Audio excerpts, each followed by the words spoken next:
Hi, I'm Leslie Rock, and I'm going to tell a story about a trip I took to Hong Kong 4 years ago in the winter. My husband and I were supposed to go from Dulles Airport to North Carolina, where we would then fly to Tokyo, Japan, and connect on a flight to Hong Kong.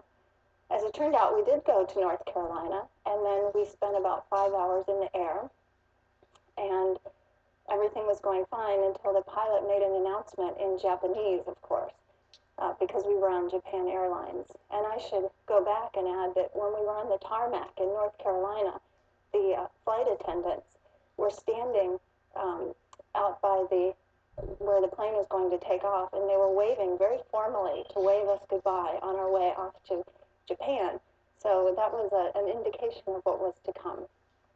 We were about 1 hour outside of Anchorage, Alaska, to the west of Anchorage, and the pilot made an announcement we would be turning around because of mechanical difficulties, and didn't elaborate on that really at all. And everyone seemed unusually calm on the plane. I couldn't believe it. I thought someone should be screaming, although I wasn't screaming. Someone should have been.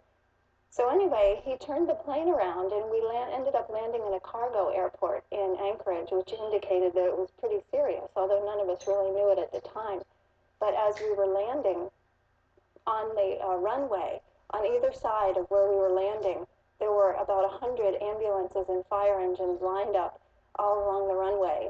And so then we started to get the feeling that it was pretty serious.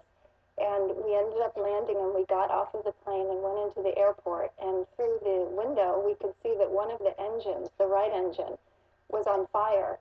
And of course, none of us had known this the whole time. And several of the passengers immediately got out their cameras, and out of the window, they started snapping pictures of the burning fuselage. So it was quite an adventure. And we spent the night in an airport in Anchorage, in a hotel in Anchorage that evening. And my husband and I, like I said, thought we were going to Hong Kong, but it was December. And so we were dressed very summer-like. I had on a thin wool jacket and very thin summer pants. But we were determined to see some of downtown Anchorage, since we were sure it was the only time we would be there in our whole lives. So we did make a little go of the city, and there was only about maybe 3 hours of daylight, even though it was the middle of the day.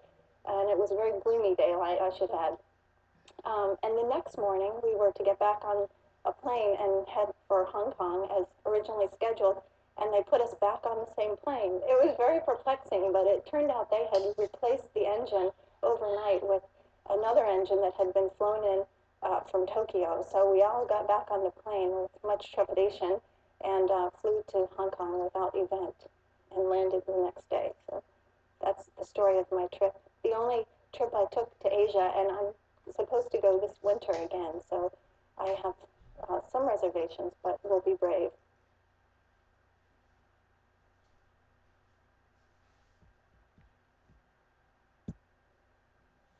Hello,